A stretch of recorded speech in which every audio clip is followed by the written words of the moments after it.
afternoon. So, I have a great pleasure in inviting our speaker for today, Mr. Krishnagopal Granthi.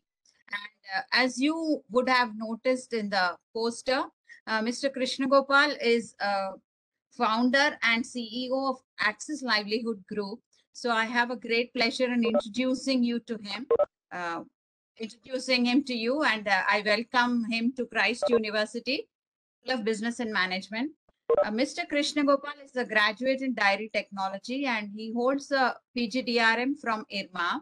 He has not only founded the Access Livelihood Group, but his interest is predominantly to promote self-reliant and self-governing enterprises owned by women producers. So you can see the inclusion in his approach right from the beginning.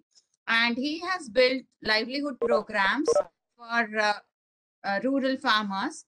And as a project manager of Cooperative Development Foundation, CDF, he was heading a project to develop India's Women Cooperative Dairy Union with more than 50 million investment. And subsequently, Access Livelihood Group was founded by him. And this group consists of 17 producer companies, and this group supports 18,200 women producers across 5 states. And the company or the group has successfully mobilized 56 crores for extending investment and working capital assistance to producer companies. So as the profile tells us, Access Livelihood Group is in the job of creating jobs for the excluded, the rural entrepreneurs and rural for in rural areas. So Access Livelihoods Group also runs a social enterprise startup and an incubation program. That means they are supporting budding entrepreneurs and they are operating in 5 states. So today I have a great pleasure in inviting Mr. Krishnagopal to Christ University, and I invite him to address us about sustainable businesses and how a business can be converted to sustainable business.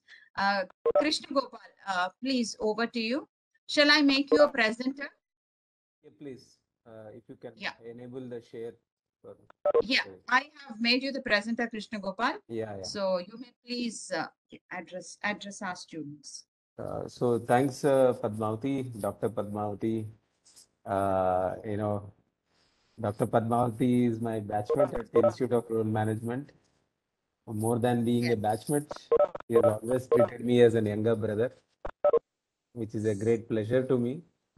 So, people rarely, come out with a lot of love and affection.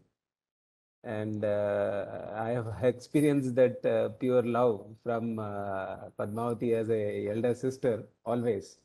She's always been very giving. And I think this opportunity, when she asked me to speak here, I only accepted because of that one single reason, that she's always been very giving to me. Thank you so much. Yeah. Thank you so much. Yeah, so it's my pleasure to speak to all of you youngsters. I will not waste much of your time, but I will try and make some sense of the topic which Padmavati has asked me to speak here. Let me just share my presentation on the screen.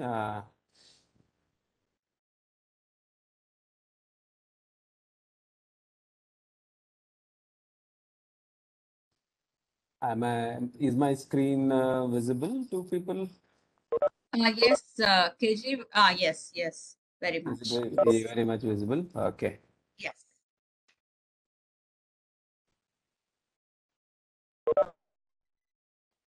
Yeah. So the topic which Padmavati has chosen is asking me to speak about converting business into a sustainable business. So I had this doubt in my mind.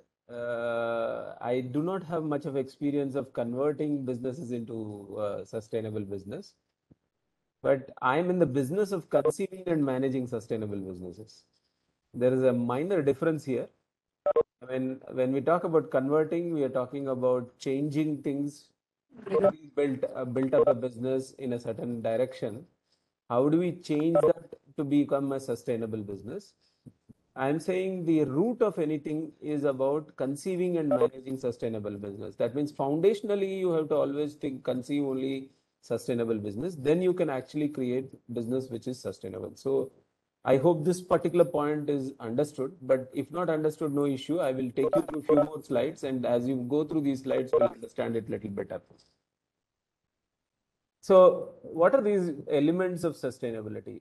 The standard thing which you would have heard in most of your businesses, in your management sessions everywhere, is to look at people, planet, and profit. These are the three elements. Profit, of course, is the economic engine, and people are the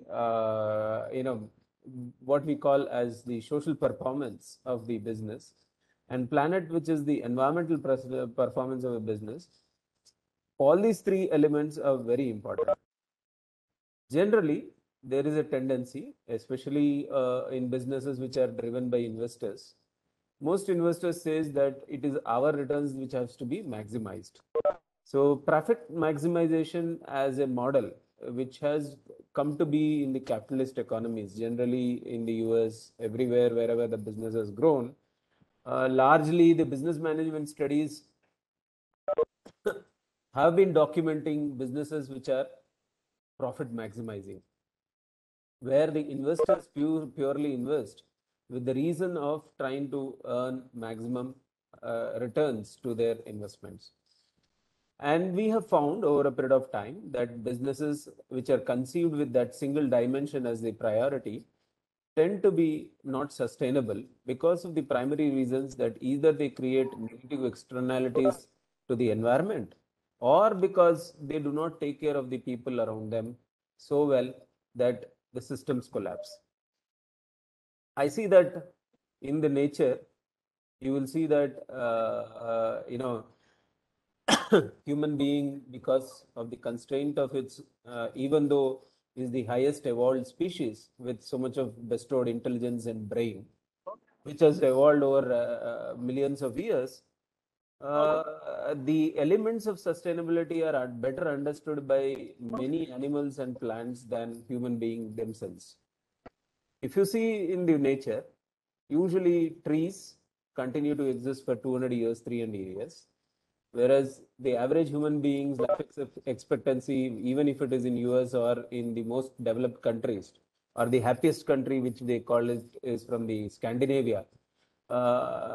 These countries still life expectancy is around 75 to 80 years. So we have not still cracked how does a tree which can live for 200 years. We have rare exceptions where human beings live for 120 years, 130 years. That means they have understood a little bit of how to live the life in a sustainable way and extend their life. The reason why we fail, these days you see that most of them get heart attacks at 32 years, essentially, which means that they are not taking in their own lifestyle, they are not adopting things which are more sustainable. That means you are not really conscious about people, neither you are conscious about the planet in your own lifestyle. So human beings have not understood it, and of course businesses have also not understood what it means to balance out several factors. Being a Hindu myself, I will just keep quoting some examples from the Hindu culture. It doesn't mean that I'm a right-wing extremist and tolerant to all sorts of practices and religions. But just to emphasize the fact that I think the ancient Indian and the Hindu world has interpreted what it means to have wealth from multidimensionals. And therefore, in the Hindu world, Lakshmi is treated as the goddess of wealth. And goddess of wealth is not in single dimension, which is just money. It's not Dhanalakshmi alone. It is Ashtalakshmi. Ashtalakshmi has 8 dimensions. And consistently, the Hindu world has been saying that, as human being, we have to look at wealth from the multiple dimensions. But unfortunately, businesses as well as human beings continue to emphasize too much about profits and very little about all other dimensions. I don't know whether most of you know even the rest of the 7 dimensions of Ashtalakshmi, but it might be worthwhile to just look at the rest of the 7 dimensions. The 7 dimensions are into education, into uh, into education. It is about food, wealth in form of material, wealth in form of courage, wealth in the form of so multiple dimensions. The psychological dimension, material dimension, and several other dimensions have been looked at in Dastalakshmi. So, what is the modern business world trying to tell? The modern business world says that overall approach towards a organization and business means that we just don't be conscious about environment, but we also have to look at human rights, labor practices, fair operating practices, consumer issues. So, and all of these have to be governed very carefully within an organization for being a sustainable business. Different people have given different definitions for the sustainability, but the World Council for Sustainable Business says that for company to be sustainable, development means adoption of such business strategy and such actions that contribute to satisfying present needs of company and interested parties, as well as simultaneously protecting, maintaining, and strengthening human and environmental potential, which will be needed in the future. So this is the fundamental, that the people have to be taken care, environment has to be taken care, the legal requirements have to be taken care, consumers' rights have to be protected, and labor practices have to be taken care when you want to create sustainable business. Now, the whole understanding of sustainable business has had a lot of transition. No, generally businesses go with, as I mentioned, with profit as the key figure. From there has been a shift to three-dimensional concern, which is the three P's that I've talked about. But the three-dimensional concern itself is not sufficient. There is a shift that is happening where the shareholder gets refined himself. And beyond the three-dimensional concern, one is actually looking at creating value for common good. Now, the idea here is that we move from inside out to outside in. What is that inside out and outside in? The idea is that when we conceive businesses with profit as the sole motive. And that means that we are worried about our own self-interest. When you conceive a business in that way, then that cannot be a sustainable business. What you have to do an outside in? What is an outside in? That is a concern for the people and concern for environment is first given a priority, and you derive your businesses only out of that. So that is why I said conceiving businesses which are sustainable right from the beginning is the most important thing. And that's how the sustainability understanding over a period of time in the business has also made three generational shifts from concerns at the individual level to value creation to getting into an organizational perspective where you conceive the businesses in a this one. So therefore, what is At this point, Krishnagopal, I would like you to connect this concept to Access Livelihood Group. Whether it is an outside-in organization and how the societal problems prompted you to think through and create Access Livelihood Group. Yes. And we have a term for this is called Sustainability 3, by the way. Generation 3 Sustainability. Yes. So please tell us. Yeah. So the generation 3 sustainability is what we believe is Access Livelihoods. And Access Livelihoods business is a social enterprise. I hope Padmavati, being a graduate from Institute of Rural Management, she would have impressed upon you the need to look at enterprises as like social enterprises.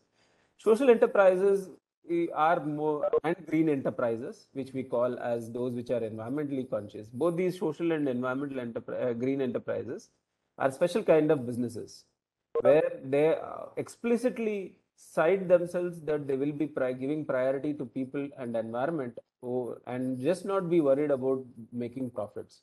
So Access Livelihoods, which was conceived in 2005 by a group of batchmates of Padmavati, basically myself, Satyadev, Madhumurthy, Sharat Kumar, all these of our graduates from IRMA, we are batchmates of IRMA, we and Taru, all of these, we came together and we started this work as Access Livelihoods. We have two brands which we talk about. One is Access Livelihoods and the other brand is called as Creo. And I will tell you why we have a brand called Creo. Creo is actually representing the interest of the women enterprises whom we are trying to promote. All the women enterprises, one day we would like to create something like Amul, And we want them to have a brand which is really premium. Today, Amul is recognized worldwide. It is a 30,000 crore kind of a company where millions of farmers benefit out of its work that the producer company, the Amul as a cooperative, which is done. Our ambition is no less. We also want to create with 1 million women a similar such kind of brand. And that's the brand which we call as Creo. Access Livelihood is the incubator, while Creo is the brand of the owned by the women. So what we are and what we are, who we are what we believe in, and therefore what we say is that our mission is to create a world that works for everyone, producers, consumers, entrepreneurs, and enterprises. And our vision is, as I mentioned, is to work with 1 million economically disadvantaged households, especially with women, by 2032. So for that, we have chosen some priority communities. And these communities are part of the At this informal point, economy. They account for 63. Yes, please. At this point, I had a question. This community Yes. building and community enterprise incubation is fine. You are evidently working for the people, and you are also. But can you elaborate on your efforts with respect to planet and your efforts with regard to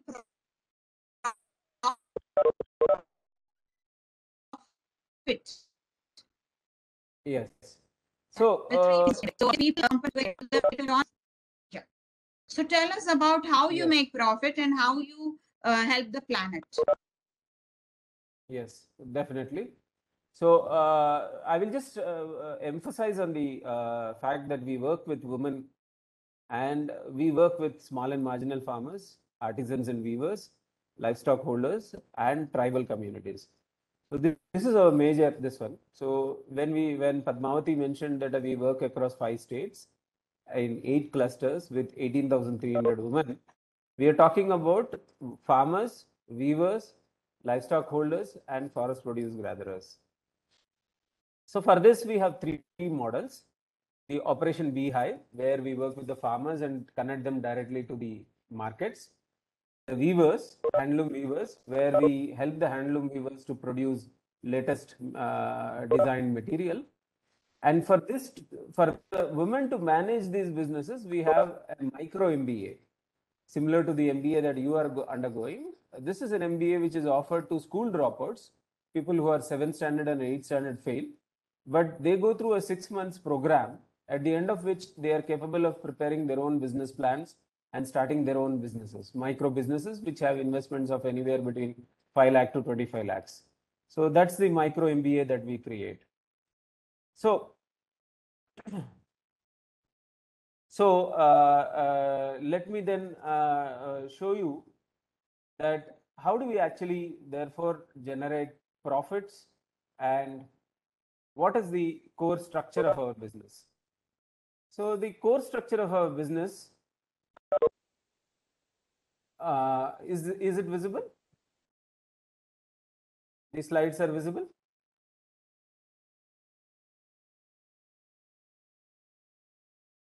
Hello. Hello. Yes, sir, it's visible. Yeah. Yeah. Hear me? Yes. Can Padmavati, I you think go to your line slide? is slightly weak because Is it okay? Can you go to yeah. slideshow view? I think that will make your Yeah. So slide bigger. yeah, so this is basically I'm using the web-based presentation. It's on the cloud, so therefore you will see it from the this direction. So it's okay as long Okay. as it is visible. Let's continue. So basically, as I Yeah, mentioned, we yeah, work on yeah. food systems and the clothing systems. That's what we do. And the way we go about is we first identify women, organize the women into collectives which are producer companies. We create a business plan for these communities, get them registered. We provide the startup capital, then create market linkages, create infrastructure that is required for the business to go, and then make this one. Now, Padmavati was asking about what is our finances. So what we do is we charge revenue for incubating these enterprises. And the women pay, sometimes the women pay, and sometimes government and other CSR bodies pay for this. Over a period of time, we have mobilized more than 56 crores in the last 6 years to invest into these enterprises. And when we invest money to the enterprises of the women, we charge an fee for that. We have an interest arbitrage. Similarly, we make profits by setting up infrastructure for the communities. We have created a 30,000 liter dairy. We have created a dal mill. We have created a cold pressed groundnut oil. We have created a seed processing unit. And for setting up these infrastructures, we charge a 7% of incubation fee. And that particular thing is also a revenue. Apart from this, we have extended marketing services under the brand Creo, and we sell several products.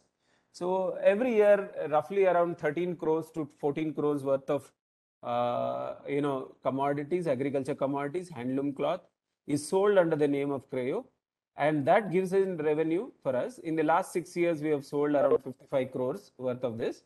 This is how we make profits. And when we do this, we ensure that we are very innovative.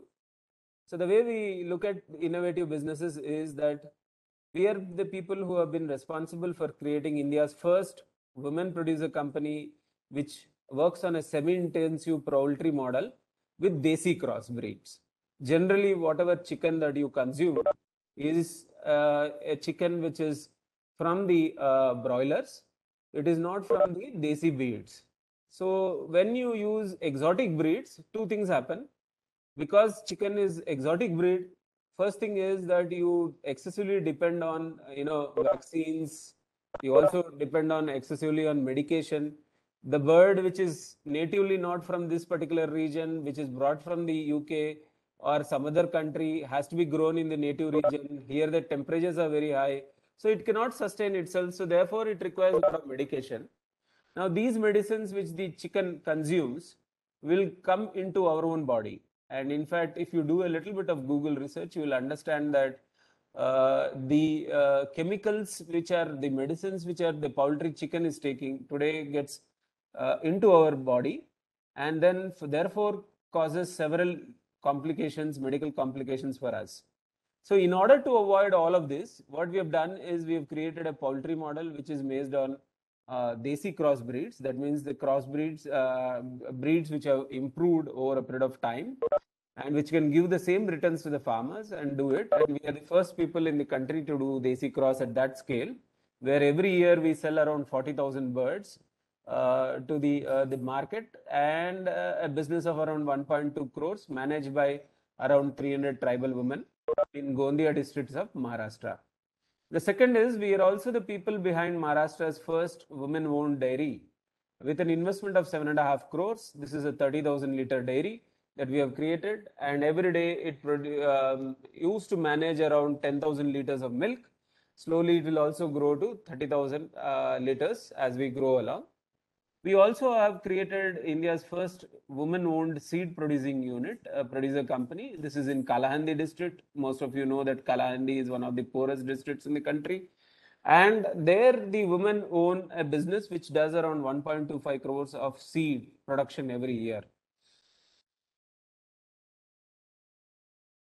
Further, we have not just sat idle. What we have also done is that we have created a new generation P2C supply chain, where consumers pay 70% of what the consumer pays goes back to the rural woman directly without any intermediaries. These days, because of e-commerce and technology developments, it is possible that the farmer who is producing vegetables in a remote village can directly sell to the consumer. And for that to happen, the technological tools that are required, we have created a platform, e-commerce site, as well as we have created a platform app which can actually link the producers at the farmers level directly to the urban areas.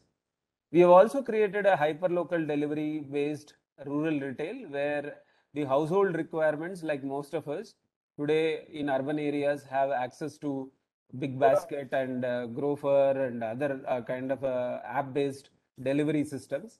What we have done is that for the rural women who are also equally working hard, convenience can be built if we have a hyper local delivery system of monthly essentials at the household level, not just by managed by Amazon or some other thing, but what we have done is that we have created a platform which the women themselves manage.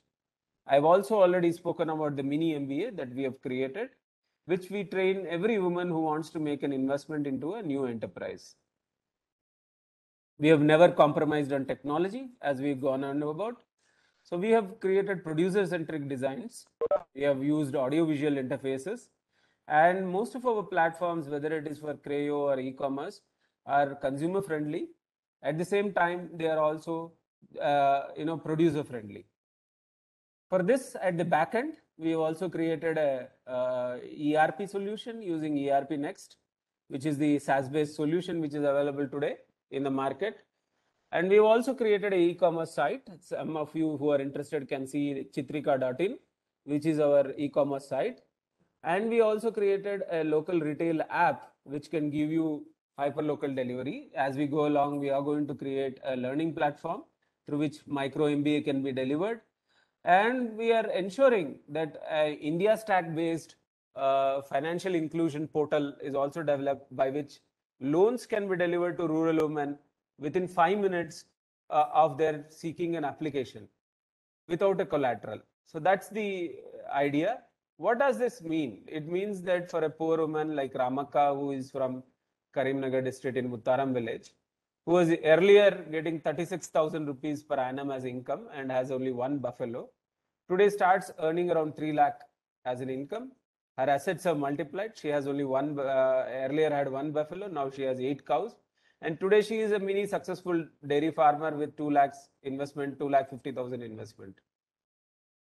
So all of this has been possible because we had a very strong team. As I mentioned, we were all IRMA graduates who had come together. They were all batchmates of Padmavati, who came together and started the business in the first 10 years. We gave 10 years. Subsequently, we had some of the initial founders moved on. But today we have a very strong team, again, a team which is working for 10 years now together, which is me, Sarat Kumar, Shruti. She's from Columbia University and she is also a management graduate. Surekha is from Xavier Institute of Management. She is also been there for last 12 years with us. Mr. Sitaramaya has been in agriculture finance sector and been with State Bank of Hyderabad for last 35 years. Vijay Swita is my life partner and she's also a co-founder of Access Livelihoods. She has been with this particular thing for last 15 years and Sunil Bhatt is my batchmate at the BTech. So we've all come together. We have more than 50 employees from top universities who are working together to make this happen. So getting back, now for this business. KJ, I have a question for you. You mentioned that ALC is adopting technology and you want to stay ahead of the curve. So how do you see the future of Access Livelihood Group initiatives 5 years down the line because of technology? We have AI, we have robotics, we have metaverse, we have a whole lot of things that are coming up. What do you, and electric vehicles, so eco-friendly transport. Where does that fit in into your scheme of things? So I usually make one statement which I borrow from Dr. Kurian, who has been my inspiration. And For all of us. yeah, so Inspiration for all. Yeah, I mean, I'm sure it's the inspiration for everyone, but I have literally taken him very seriously because I am continuing to pursue the model which he has tried to create, which is Amul. So I'm trying to replicate whatever work that he has tried to do over a period of time. And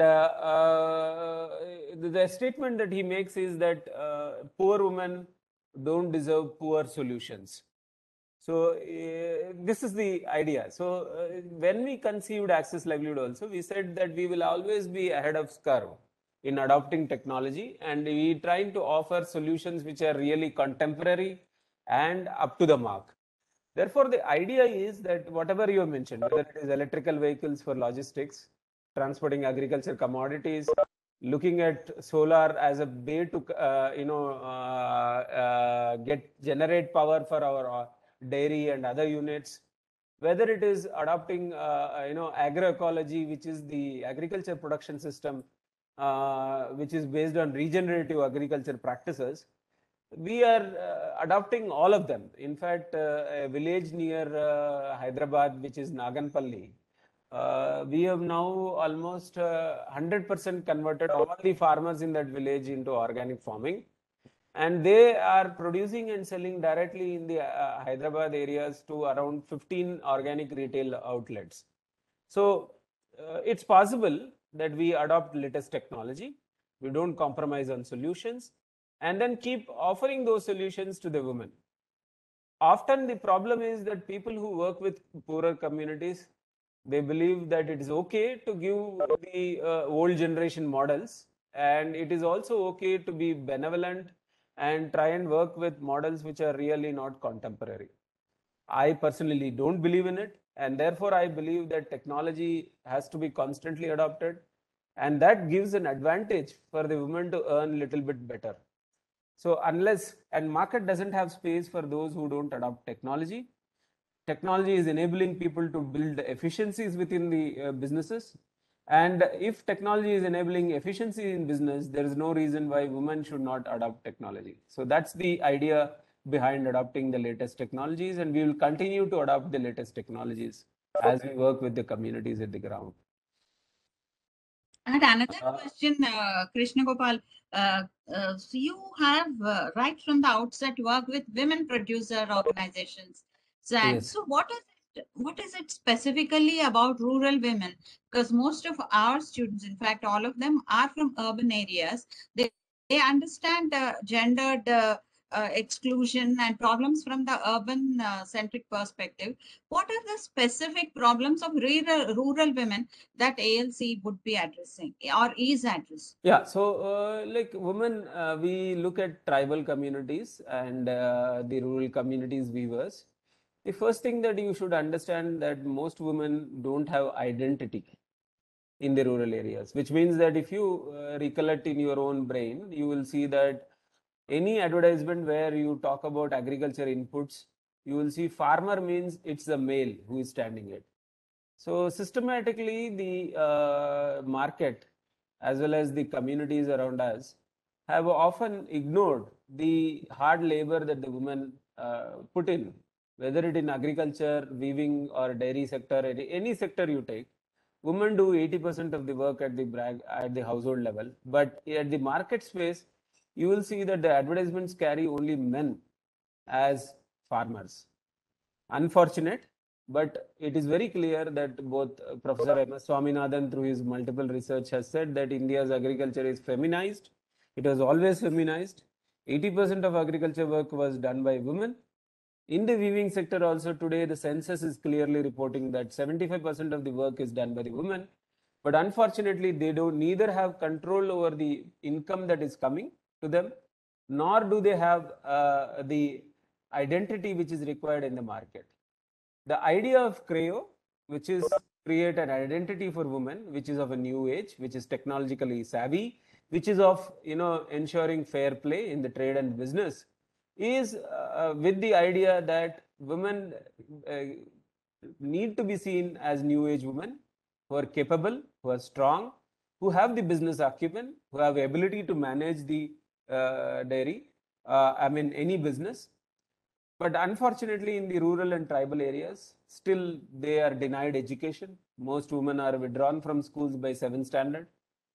They do not have access to primary health care. There was a recent survey which was done that even now 80% of the rural and tribal women require a permission when they want to access health care centers, health centers at the rural areas.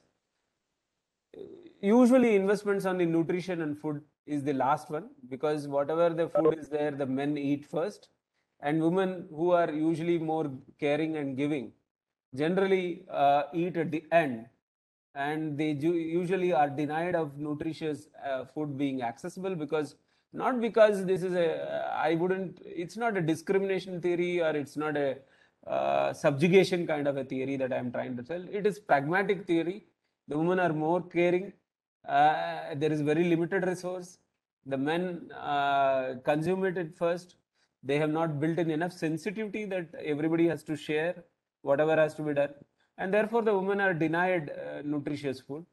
So the condition of the woman in the rural areas, the access to education, access to healthcare, access to nutritious food, all of these are denied, and therefore women continue to be at the receiving end. The gender balance between the rural male and the rural women, for every 1,000 men, there are many states even now have 960, 940, 930 is the women proportion of women. So much so that in states like Haryana, there is a dearth of women who can marry certain community within the certain communities. For especially the Jat community, they have a deficit of women so much that they end up marrying women from the Kerala and many other states. Polyandry. It has also fostered polyandry.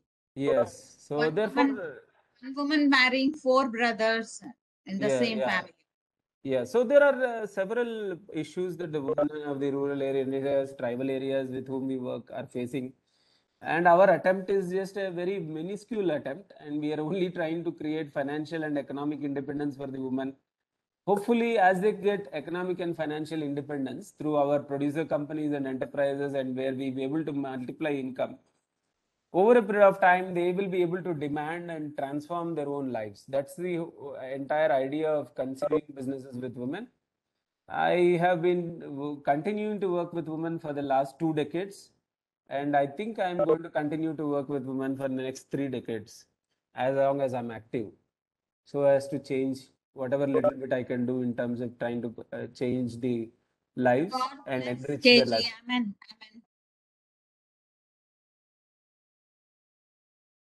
Thanks, Padma. So I get back to the original topic, which is how do we actually create businesses, conceive businesses, which are this one.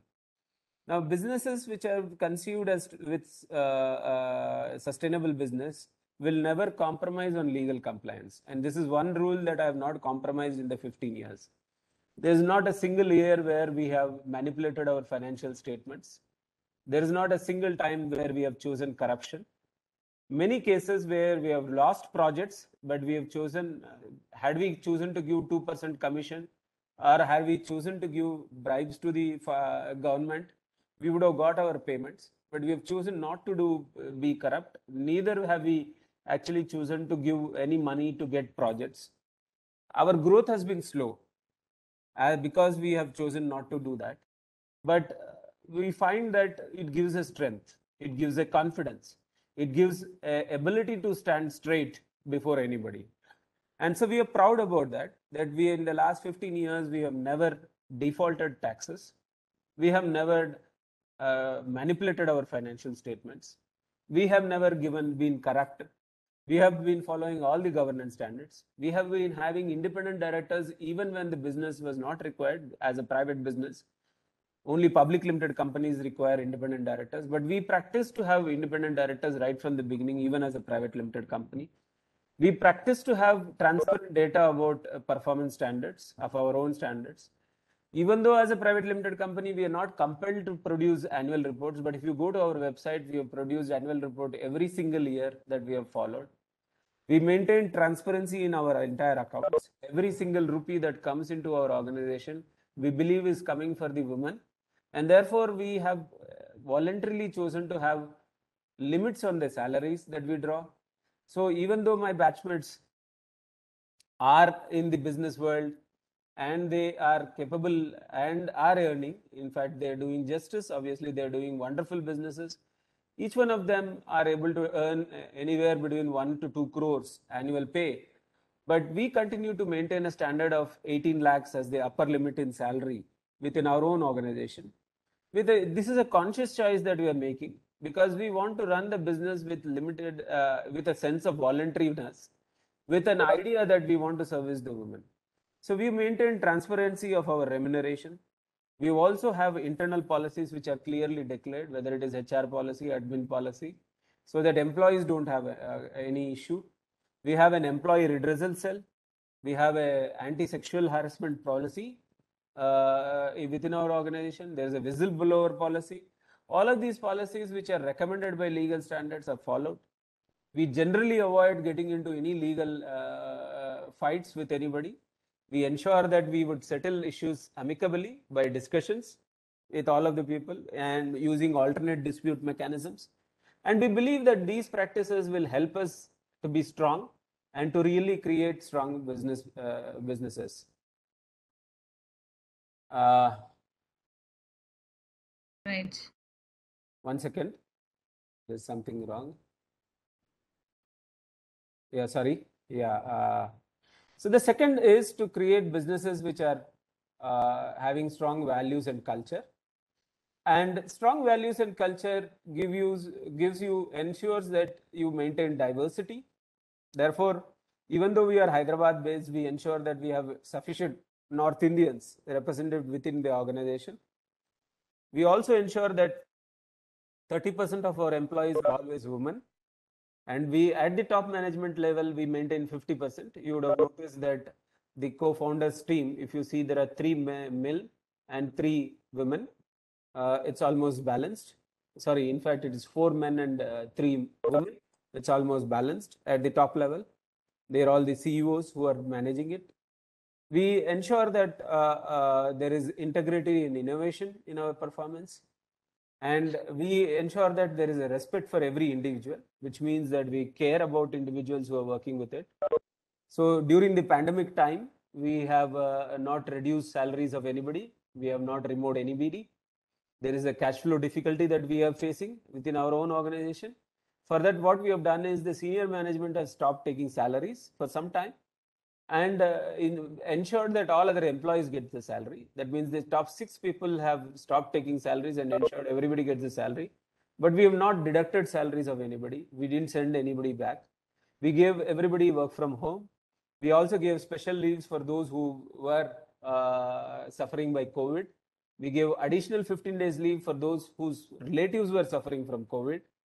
So all of these as practices, we have taken care of medical exigencies which have come through because of the COVID. We have been extra friendly. We have given increments because we understand that the cost of living has moved. So as an organization, we have been very conscious that the employees are taken care, diversity is maintained, we create respect for everybody, and we maintain as an integrity in the way we manage. Yeah. That is a question from our students. This question is, strong legal compliance may result in extended period to attain success and it increases cost. So what are the measures that can be taken to balance this? Yeah, so I have seen that, when it comes to our mind, it operates like this. See, our own salary, we see it as a compulsory cost. We see it as a fixed cost, right? Whether the business is functioning well or not functioning well, we have to draw our salaries because we have to sustain our life. I'm not saying it is wrong, but we, in our mind, take it to granted that it is a fixed cost. I also feel legal compliance is a fixed cost. We can't avoid. It is a cost. So when you conceive your product, take into consideration all the legal cost and ensure that you conceive products which can give you enough margin that so that the legal costs are taken care. There is no shortcut. You cannot avoid legal compliances. As we go along, the businesses grow. You would have noticed that what is happening with PhonePe, what has happened with Kingfisher Airlines, what has happened with Satyam. All of these are indications that when you violate legal norms, because legal norms are not created to create hassle for the business. They have been created to educate the business holders or owners about the good values that you have to practice. Whether it is annual reporting, financial statements, closing your businesses every month and looking at your accounts, all the legal norms are basically to help you to run good businesses. So please see it from the perspective that legal compliance is a way to manage a successful business. Impute that in your product cost, innovate in the products so that it can cover the costs which are there in legal compliance. But I agree that when you want to build businesses, it will take some time. And I would like to quote the tipping point. That the book I would always ask everyone to refer. That businesses which grow slow initially, it will look like it is growing slowly until the tipping point. Once the tipping point comes, wherein what is a tipping point? To me, the businesses which comes to the tipping point are those which have sound recipes for product and revenues, those which have strong values and culture, those who have been legally compliant, those who have been really very strong in the value orientation that they have created, those who have ensured that the triple bottom line is taken care, which is environment and people are taken care. So when you get these foundations very clear, and it may take some time to get the foundation clear, and I agree that we, in fact, we have taken almost 15 years for this to grow to this level where we have around 15 crores business every year, and we have 50 employees, and we are stable. Every year we grow, we generate profit. It has taken us 15 years to come to this stability. There is no hurry. Why are we in the hurry?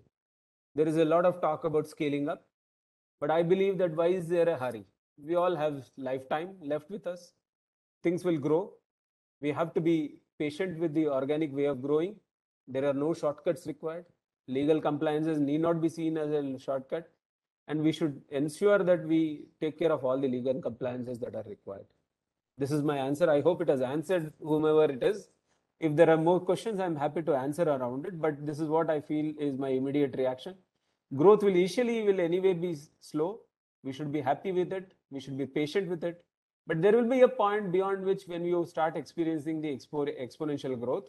And that's what the author in the tipping point says is called as tipping point. And he uses a beautiful example in that author with the tipping point.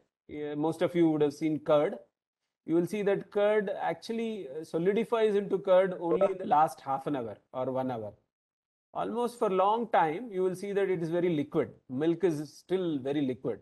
Only in the last half an hour or 1 hour, it quickly changes its form and becomes the curd. So that's when the tipping point, as the scientific theory behind it is that bacteria until then is actually multiplying, and it didn't reach to a scale where it can exponentially multiply. At the half an hour or 1 hour before it solidifies, that's the point when it starts growing into exponential growth. So initial stage has to be conceived well. I seriously didn't know about this. Yeah, so it is how the curd gets. I'm a dairy technologist, so I can speak about it very confidently. Yes. So that is how My curd is years formed. in the kitchen has not helped me know this. So the curd is get manufactured that way, and exactly the same way businesses grow.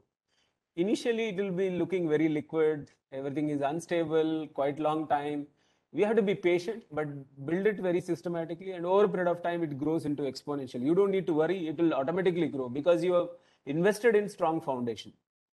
And strong foundation means legal compliance and cultural values that you follow. The third element, as I feel, for sustainable business is fair trade. And fair trade, as we have said, has multiple endpoints. Again, one of our batchmates, Rakesh Shukar, works with this fair trade organization, International Fair Trade Organization. I think Padmavati can call him also sometime to speak. I have already done so, Krishnagopal. Yeah. So Rakesh would have impressed upon this fair trade. Why we need to follow legal compliances, why we should not be using child labor, why should we invest in education of employees, why should we think about long-term relationships, why should we maintain transparency, why should we be using transparent pricing, why should we be ensuring giving advantage to the disadvantaged producers, why should we look at fair payment to employees. All these are very important things. Why should we maintain good working conditions? And why should we respect the planet? So all of these are very important value systems which we should carry in businesses if you want to convert that into sustainable businesses. I spoke about my founding team, and these teams are also not built in one day. After all, we are all educated, and I always feel that we all will have egos. One of the secrets where today relationships, when we talk about this generation of the people and at our generation also, relationships don't even last for a year. And in a generation where we focus on live-in relationships, and where we shift boyfriends and girlfriends every 1 year or 2 years. I think the idea of building a lasting team is a very tough idea. And to my great blessings, because I chose to work with my own batchmates, we have all known each other for almost 20 years. We were able to manage our egos very well, and we maintained very subdued egos during the entire period. I would say that, there were instances where employees around us used to get afraid because there would be meetings, and in those meetings we would be vehemently arguing out, shouting on each other, and all those things. And these meetings used to run for 2-3 hours. And the employees used to feel, okay, now this is the end. I think most founders will leave each other and go, and all those things will happen. But the next moment we walk out, all of us, whether it is Satyadev or me or Taru or anybody, we will have a happy tea, good snacks, good lunch. We will share each other with whatever, and we are able to work as usual. So it's not that we don't have differences. We will have differences because after all we are born different, and each individual is always different. The idea is, how do we manage those differences? How do we still respect the diversity and the differences and yet maintain a team? And that's the crux. And there I feel it is the subdued ego that is going to work. Luckily, I've had two great teams. The founding team, which spent 10 years with me. Now the team which is working, the current team which is I have put on this slide. Both of the teams have been able to manage these egos and have had subdued egos. We have been respectful for each other. Our personal relations have not been distorted or disturbed. So therefore, we have been able to manage this entire thing very well. And that's a great element to build successful business. And of course, the innovation and constant upgradation. And I shared all the innovations and upgradations that I've been working around with the rural women to make it successful. At this point, I would like to take a break a little bit. And I would be happy to look at some questions if there are from people. And then I can share some more things. Krishnagopal, one question, as you were speaking, you were talking about innovation and constant upgradation. Have you thought about, or are you implementing reduce, reuse, recycle? You work with organic producers of, say, milk, producers of dairy, poultry, farmers. So have you thought of reduce, reuse, recycle? Have you thought of cradle to cradle protocol? Yeah, so my entire thing about view about this reduce, reuse, and recycle, I believe is not based on planet consciousness. It's after having made a mess with the environment, we want to reduce or we reuse what we have already wasted, misused, and then we reconceive this one. So therefore, in Access Livelihood, what we have done is that we have basically chosen to work on something called as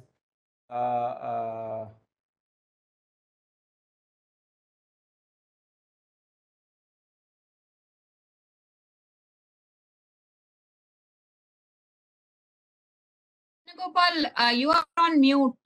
KG, we cannot hear you. sorry, until what did you hear?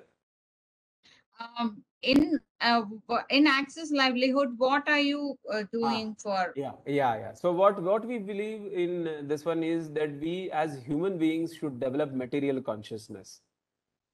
And what is material consciousness? It is not about reducing, reusing, and recycling.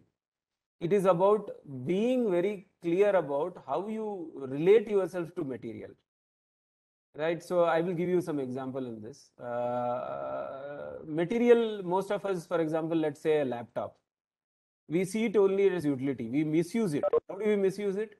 We load the computer with 100 windows being open, right? Like we will never close one window, but we will have another 10 windows open. And we tax the brain of computer, which is the chip of the brain, every time with 15 windows being open. Right, and if 15 windows are simultaneously being processed, the computer gets affected. Similarly, we don't understand how batteries work, right? Battery of a computer works by cycles, number of cycles. Either you have to use the AC power or you have to use the DC power. Battery is a power that comes from this one. If you are using AC power, there is no issue. But if you are using DC power, which is the battery's power, then it has a cycle of around 1000 cycles, which has to be carefully consumed. It has to be used where you charge every time up to 90%, and then you allow the battery to drain up to 10%, again recharge up to this one.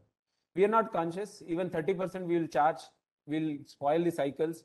This is how we operate or use any material. We are least bothered about material. We keep acquiring, and that's what the consumerism does. And in fact, I am also succumbed to that.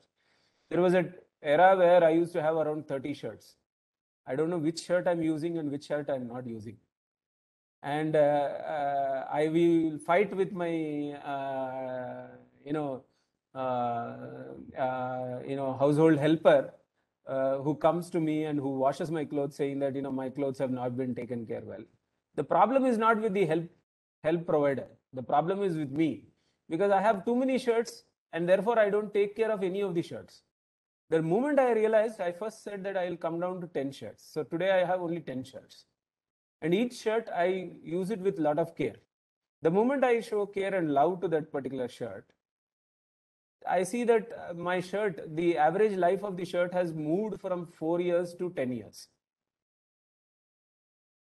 So today I have become more material conscious. So when I'm saying material conscious, I mean to say that the whole way in which we are trying to deal with material has to be different. Material has to be treated in a very positive way. It has to be treated like people, with care, with lot of love.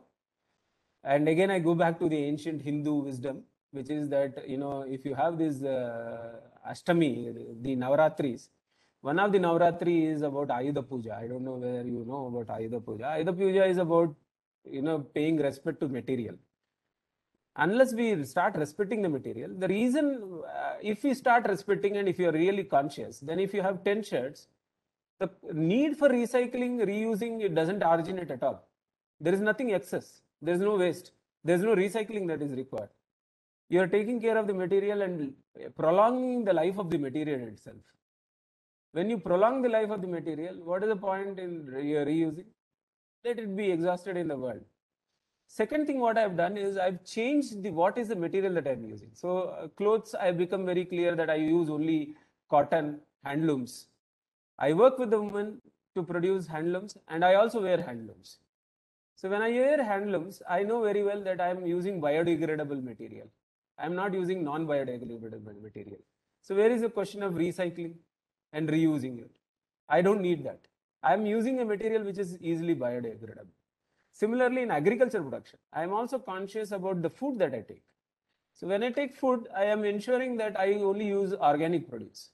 Because I am using organic produce, and I also produce only organic thing with the women farmers. Wherever we work, we use agroecological based production system. And therefore, because we use agroecological production system, the material that we produce is also very positively with the environment. And there is no need for environment. We don't use any chemical fertilizers. Organic inputs are used. So the material itself is conceived in a very loving and caring way, in a very positive way from the nature. So that's my take. Long answer, but I thought it is important for everybody to understand that material consumption consciousness is more important than reuse, reduce, and recycle. So happy to have more questions. Excellent answer, Krishnagopal. Krishnagopal, there is a new wave of thinking. Yes, there is a nice question, long question from a student. Let's have that. He said, my student is saying, being a social enterprise, can you discuss a situation wherein your organization has been involved in partnering with another social enterprise to work for a common goal? The second question is, how will sustainable businesses satisfy sustainable customers' requirements? So these are two questions from my students. So let's take the first one first. How did you partner with other social enterprises?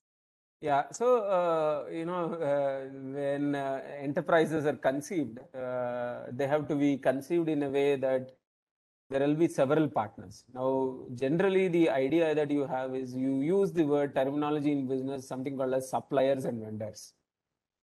Now, suppliers and vendors are not treated as partners.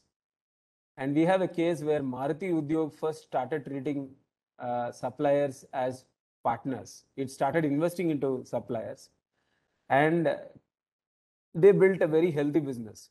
And that's how Maruti Udyog, which has become the largest car seller in the country, has grown in that way. Similarly, we have always understood that partnerships is very key within the social organizations. And I can proudly say in the last 15 years, we have partnered with around 450 different organizations in the country. Sorry, we have done more than 450 projects with around 150 organizations across 27 states.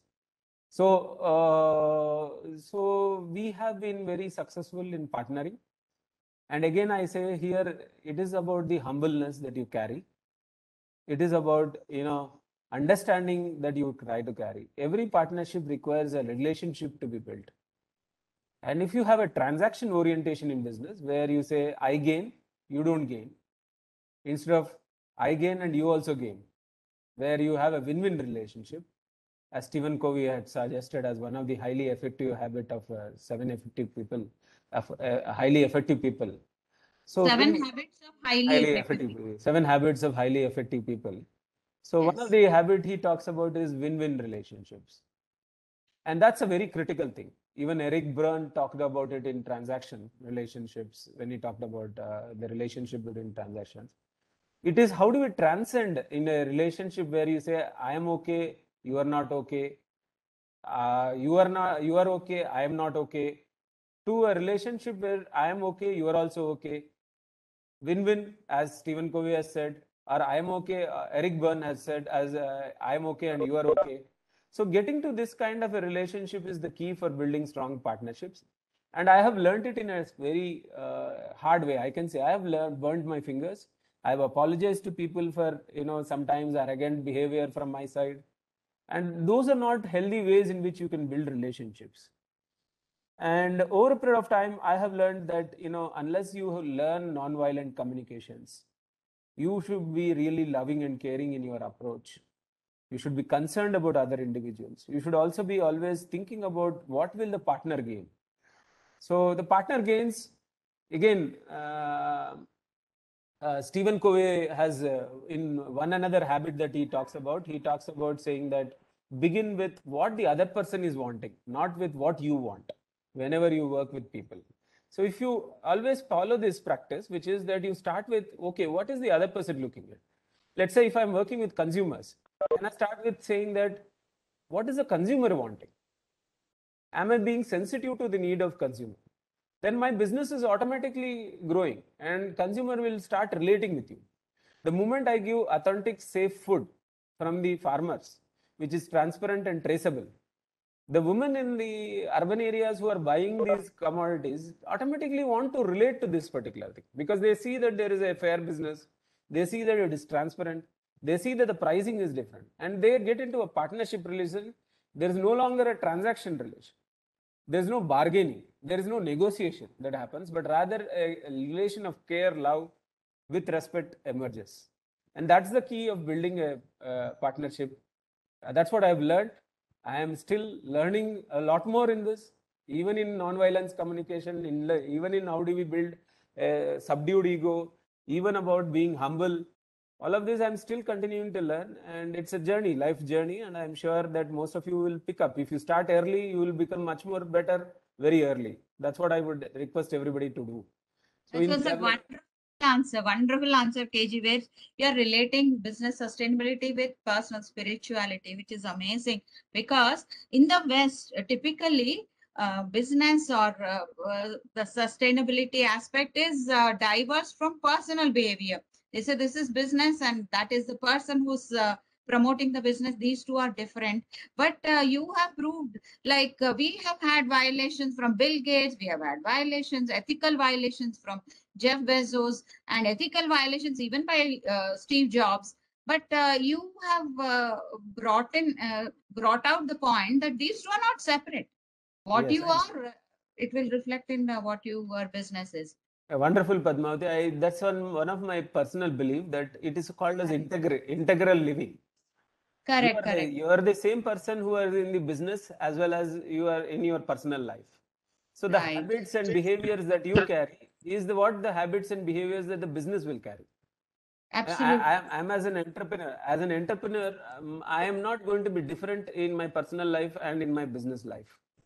They are not two Right. different identities. We are the same person. So this is what integral living and integrity they call it, is very key, key factor and important factor for leadership to really be sustainable. When we talk about sustainable business, leadership is about providing integrity in that space. And this also brings one more point to my mind. I thought I will share with you. I was reading Jiddu Krishnamurti's quotations, not a book as such, but a quotation. He says, the moment you differentiate between yourself and the other, Yeah. me and you are two separate entities. He says this, that is violence. Yes. So you talk Absolutely. about violence. The moment you say us and them, that is violence. Yes, absolutely. So that's how. Imperialist, capitalist violence. Yeah, and Gandhiji has also said that the customer is the first person whom you have to respect in a business. You don't treat him as a transaction based person who is just coming to buy from you. You treat him as a guest. You give him the best product. You do it with a fair price. And those businesses which are given with love, care, and attention to a customer. And I'm answering the second question which they asked, like how do you satisfy a sustainable customer? You will see that there is a relationship which develops differently with the consumer. So for us, for example, there is an urban woman in Pune district, Pune city, who is saying that I want nutritious milk, which is safe, which is fresh, which comes within 3 hours or 4 hours. So what we have done is we have organized women in around Pune district, within the Pune district, which is just 3 hours away from the Pune district. 1,600 women have come together. They've promoted a producer company. They have a dairy. We collect the milk fresh early in the morning, deliver the same day to the customer. So the milk is fresh, like the doodwala who comes, not like the dairies. Most dairies give milk which is 3 days old, right?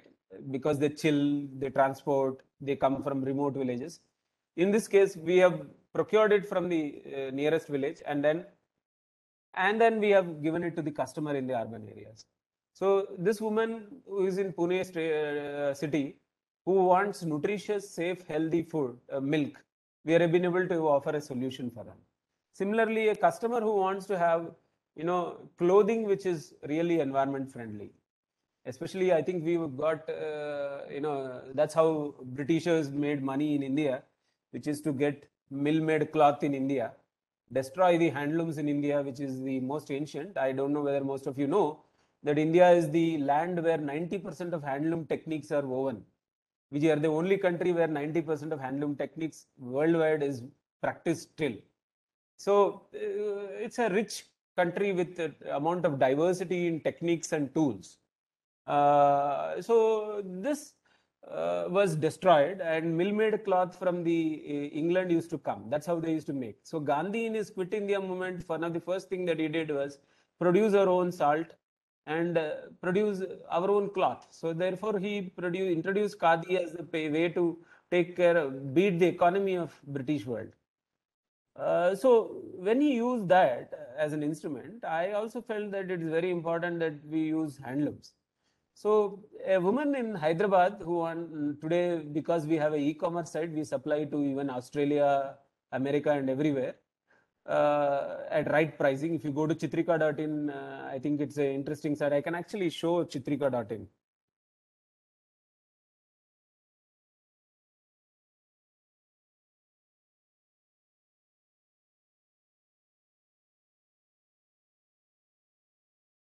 Yeah.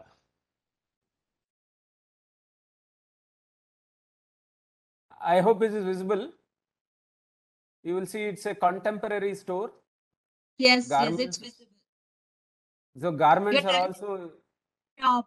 Uh, you're tempting us to shop, KG. No, I'm not tempting to shop. Please don't. If you're convinced that you want to wear eco-friendly clothes and clothes which Yes. can actually benefit the communities, then you please buy. And So I'm I'm a also not. Chitrika fan. By the way, I'm a Chitrika fan. I'm a Chitrika shopper. Yeah, so and don't buy if you are selling a substandard product. So that's the first promise that we have.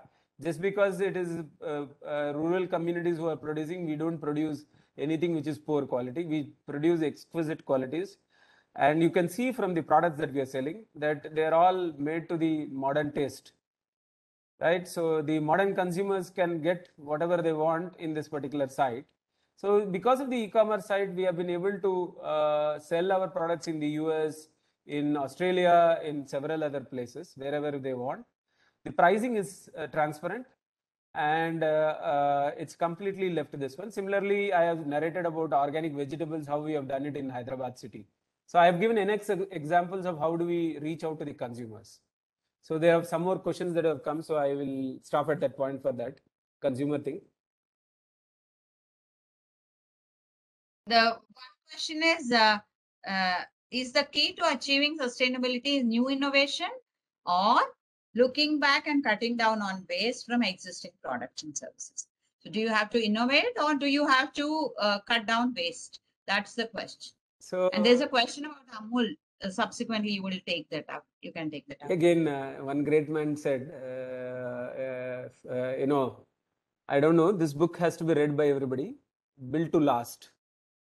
Jim Yes, Collins. I have it in my library, by the way. I have to read it. Yeah, Jim Collins. Please read it. Very beautifully written book. So he uses one idiom, very beautiful idiom. It says that the problem of human being is that we use the he calls this as tyranny of R versus the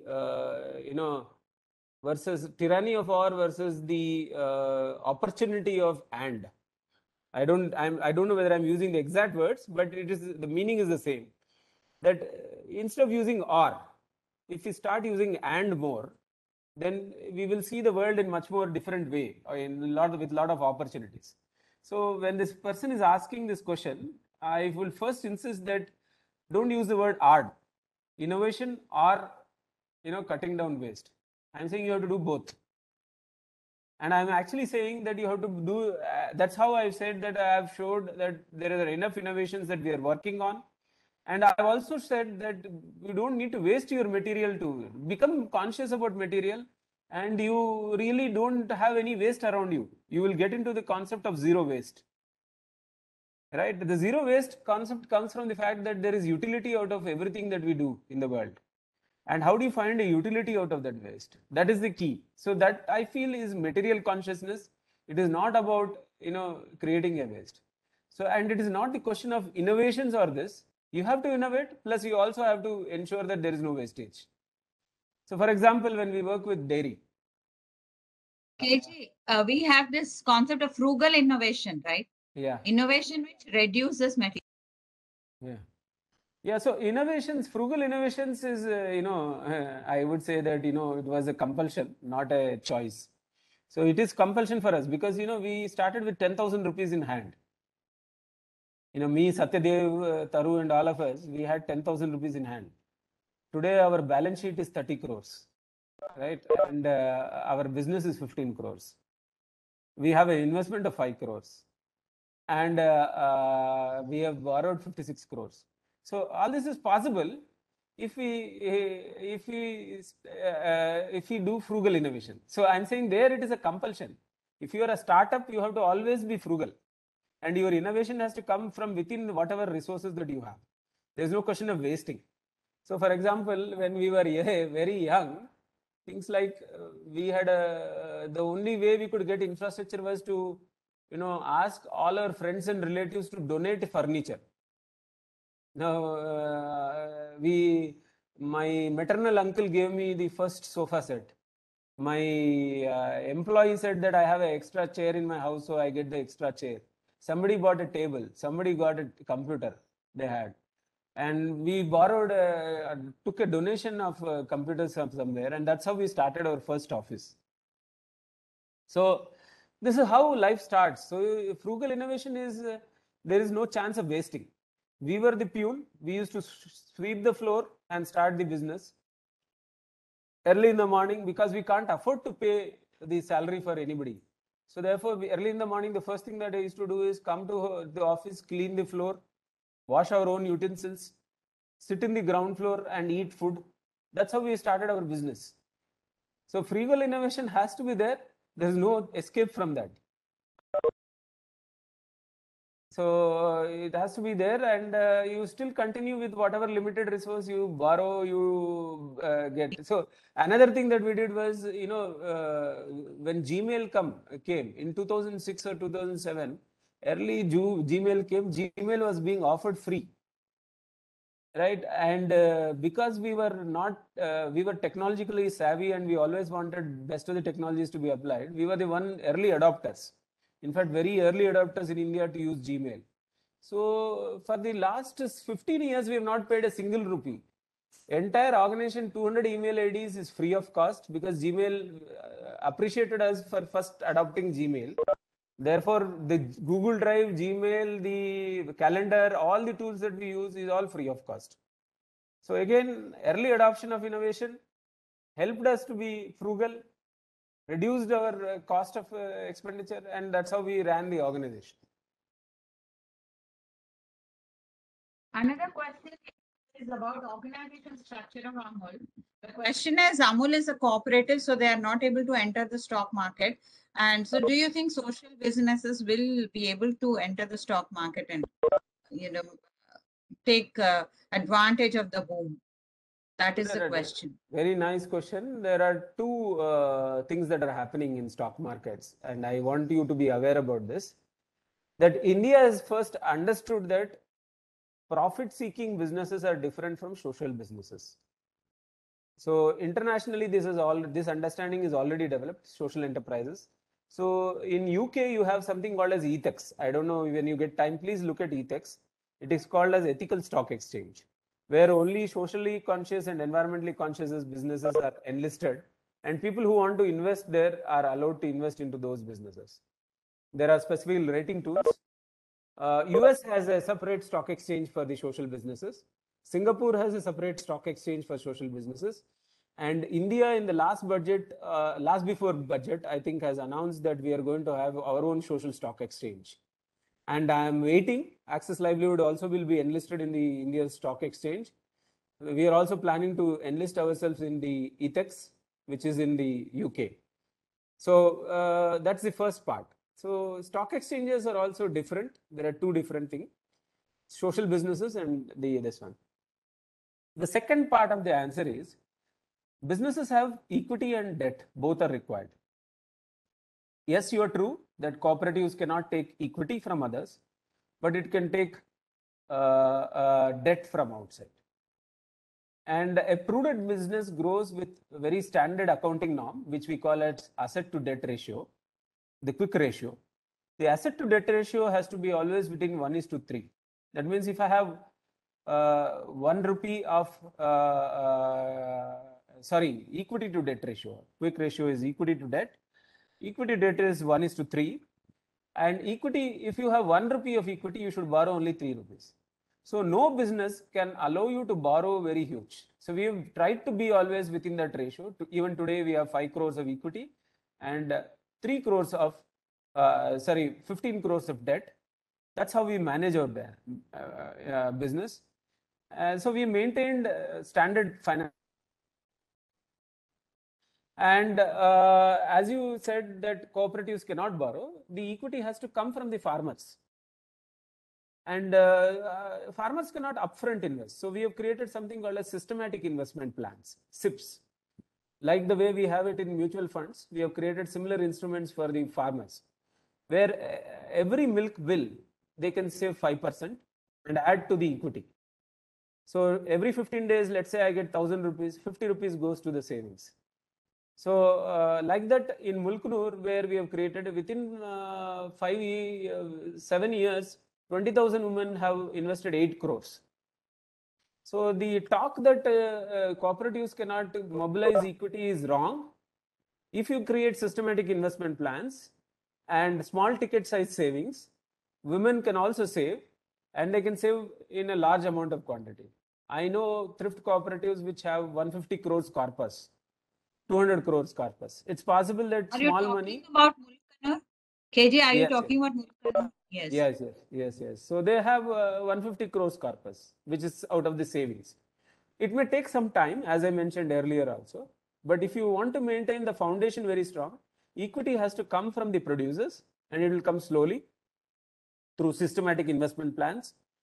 And meanwhile, you can borrow the debt within the limits and grow your business. The second innovation that we have done, again, I'm using the word innovation because we have operated in blended finance. The model is you have a public limited company which works with producer companies which have equity being taken only by the producers. Now, this public limited company borrows from the market and raises equity from the people, but we raise it as a blended finance with subdued returns, dual returns that we call it as. We have a special shareholder agreement where the investor agrees to give it at 7%, but we'll also we promise that in return, because they are getting only 7%, in return we say that we will create wealth for the communities in the rural areas, and we will ensure good products for the consumers. And those who are interested in multiple returns, that is consumer return, producer return, and the investor return, they only should enter the investments with it. We have found such kind of investors. There are 5 crores which we have raised from these kind of investors, those who have agreed to 7% return, and they have invested equity in our shares with blended finance. And through impact bonds also we have raised money. So there are several new age instruments by which you can raise equity at low cost. And it is not that social enterprises cannot raise money from the equity market. That's what I can say. So 2 answers I've said, that stock exchanges are itself changing. Now we have ethical stock exchanges coming in where social enterprises can get enlisted. Cooperatives have to create systematic investment plans so that members can invest into it, and they should borrow within the limits. And slowly you will see that the investments will be very large. The third thing is innovate on financial instruments, including the shareholder agreement, so that you identify the right investors. So these are the 3 answers for that particular question. Great to know. There is one last question. Can we take it up, KJ? You have Yes. time? Yes, please. The question is, are fresh to home business models scalable mainly without affecting the food quality? Yeah, it's talking about Steve Jobs and not following ethical orders and all those things. Yeah. But I'm also a great fan of Steve Jobs. All these people, whether it's Bill Gates and all this, I'm a great fan of them. I don't want to paint them fully black. Of course, all of us will have shades of black, right? Shades of gray. No, I'm saying we have shades of white and shades of black and also shades of gray. I'm trying to say that we all possess that, right? So, and the human effort is to reduce the shades of black, increase the shade of white. Right? That's the human effort. Conscious effort. Yeah. Yes, conscious effort to that. So Steve Jobs also would have gone through that process, I hope, because if you look at later on in his life, journey, when he hired Walter Isaacson to write his biography, I found he was a profoundly mature, because he didn't want to get his own biases. So if you read Walter Isaacson's biography of Steve Jobs, there are a lot of people who have written hate messages about Steve Jobs, and he has allowed that to be mentioned in biography. Which biographer, which individual has the maturity to allow people to write bad things about him? But he has allowed Walter Isaacson to write about it. So there is great things about Steve Jobs. And I love one thing about Steve Jobs, which is that he does everything by himself. Whether it is the chip, which is the A1 chip, he will create his own A1 bionic chips, which are the fastest in the world. Whether it is the hardware, he will create his own hardware by his specifications. Whether it is a shop, he will create his own shop. Whether it is a software, he creates his own software, which is iOS, right? He will create his own. So I'm a great fan of that. And I believe that end-to-end models gives great competitive advantage in the market because it's impenetrable. Like that's how Apple has become the highest valued brand in the world, because they do end-to-end. So yes, fresh to home, from producer to directly to the consumer is difficult to get it. It will be slow to scale. it will also have a lot of risks that you are aggregating. When you aggregate things, you are also aggregating the risk. It's not that the benefit is only getting aggregated, risk is also getting aggregated. So it is risky, it is difficult, it is complex to manage, but once you crack it, like the Steve Jobs has cracked it, it creates great value. And therefore, I believe in creating that kind of a value. Amul has created that value, and I would like to replicate that kind of a value. Excellent. Excellent, KJ. It was so nice listening to you. And in fact, I was a bit, what do you say, skeptical. I mean, hesitant about how the lecture would take off because 90 minutes is a long duration. I struggle, and we teachers struggle to engage audience for 90 minutes every single day. But you have done such an excellent job. And every word of yours made a lot of sense. And I'm sure the audience appreciates you. And the number of questions we got is that itself is a testimony to how much people loved your talk. So amazing, KJ. And I personally learned many new things about your business. Except for apart from this Christ platform, I wouldn't have got so much time from you. Right? You're a big man, busy man. So I'm so happy. Not at all, Padmavati. Not at all, Padmavati. I'm so happy I made it. Yes. So thank you. Thank you so much. Thank you everyone for patiently listening to me and appreciating whatever I've shared here. It's been very insightful. I hope, Padmavati, did you get time to record this? Yes, very much. The recording is happening all through, and it will be shared with you in due course, maybe by end of today.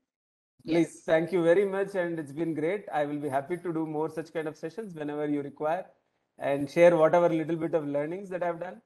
And I will definitely like to state that it's not that I have not made mistakes in my life. I have made a lot of mistakes in life, and there have been failures that I have also faced.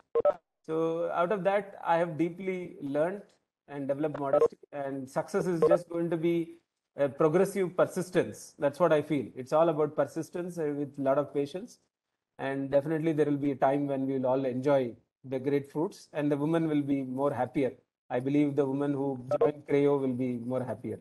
Thanks for everybody. Thank you so much.